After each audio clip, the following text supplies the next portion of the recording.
নমস্কার সকলকে, কাকলি দেবনাথ ব্লগে আপনাদের সকলকে স্বাগত জানাই। তো আজকে রান্না হচ্ছে ভোলা মাছের ঝাল।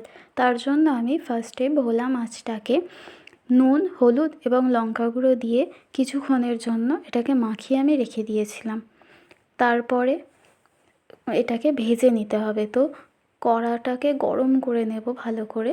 তো কড়ার মধ্যে তেল দিয়ে দিলাম, দিয়ে তেলটা গরম হয়ে যাওয়ার পরে আমি মাছগুলো দিয়ে দেবো এক এক করে।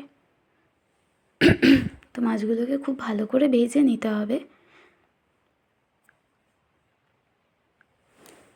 তো মাছগুলো ভাজা হয়ে গেছে, এবার মাছটাকে আমি তুলে নেব। তো মাছটাকে আমি তুলে নিচ্ছি।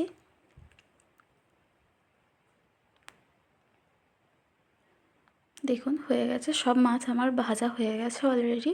এবার যেই তেলের মধ্যে মাছটা ভেজেছিলাম তার মধ্যে একটু কালো জিরে দিয়ে ভালো করে নাড়াচাড়া করে এর মধ্যে আমি দিয়ে দিলাম কুচনো টমেটো। তো টমেটোটা দেওয়ার পরে আদা এবং কাঁচা লঙ্কা বাটা আমি এর মধ্যে দিয়ে দিলাম।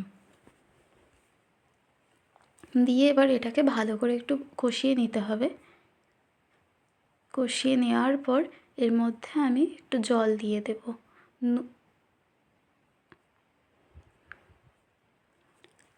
তো এর মধ্যে একটু জল দিয়ে আমি ভালো করে এটাকে নাড়াচাড়া করে নিলাম, মিশিয়ে নিলাম ভালো করে। যেহেতু মাছের মধ্যে নুন দেয়া ছিল, তো এর মধ্যে আমি খুব অল্প করে নুন দিলাম। এবার মাছগুলো আমি ঝোলের মধ্যে দিয়ে দিলাম। মাছগুলো ভালো করে ফুটিয়ে নেব।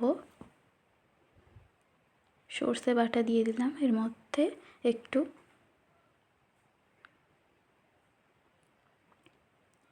এবার একটু নাড়াচাড়া করে আমি এটাকে কিছুক্ষণের জন্য ঢাকা দিয়ে রেখে দেবো।